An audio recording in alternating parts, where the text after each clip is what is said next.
श्रीराम समर्थ. प्रपंचाचे स्वरूप समजून घेऊन नामात राहावे. आपले जीवन किती अस्थिर आहे हे लढाईच्या काळात चांगले समजून येते. अशा अस्वस्थतेच्या काळात मनाने घाबरू नये.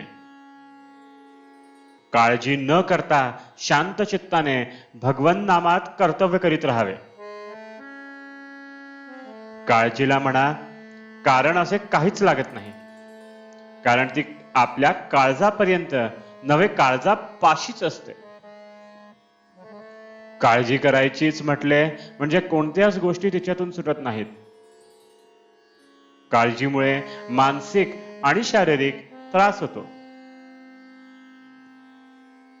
ज्याला काळजी नाही त्याने भगवंत आपलासा करून घेतला हे समजावे. भगवंतावर पूर्ण विश्वास टाकून तुम्ही काळजी करण्याचे एकदम बंद करा.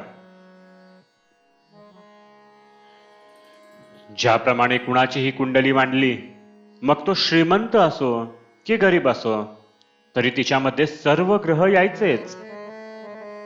त्याचप्रमाणे जन्मलेल्या प्रत्येक प्राण्याला सर्व विकार असायचेच. भगवंताचे अवतार जरी झाले किंवा साधू पुरुष जरी झाले तरी त्यांनाही विकार असतातच. अर्थात त्या विकारांच्या बरोबर प्रेम, दया, शांती, क्षमा हे गुणही त्यांच्या अंगी असतात.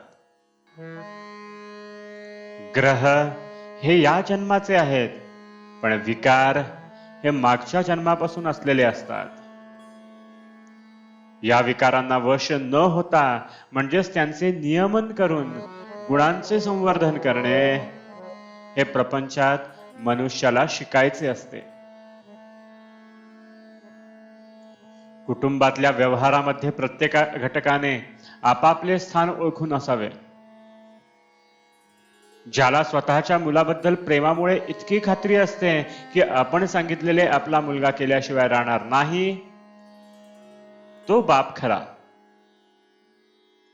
ज्याला अशी उत्सुकता असते की वडिलांनी आपल्याला सांगावे आणि आपण ते करावे, तो मुलगा खरा. बापाचा पैसा हा मुलाने अनितीने वागण्यासाठी नाही. जो मुलगा अनितीने वागतो त्याला बापाने पैसा देऊ नये. ज्याप्रमाणे वर बसणाऱ्याची मांड पाहून घोडा दांडगाई करतो, त्याचप्रमाणे बापाचे पाणी ओळखूनच मुलगा वागतो.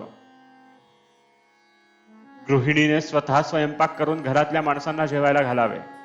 त्या करण्यामध्ये प्रेम असते. प्रत्येक गृहिणीला घरामध्ये थोडे तरी काम पाहिजेच. खरोखर विवाहामध्ये बंधने फार आहेत, कारण ती अत्यंत पवित्र गोष्ट आहे. जो मनुष्य तरुणपणी स्वाभाविक रीतीने आणि नीतिनियमानुसार वागेल त्याला म्हातारपण मुळीच दुःखदायक होणार नाही. आज ज्याने चांगले वागण्याचा निश्चय केला त्याचे मागले पुसलेच. भगवंत रोज संधी देतो आहे. आज सुधारले आणि कालचे पुन्हा केले नाही म्हणजे पूर्वीचे नाहीसे होते. हीच संधी.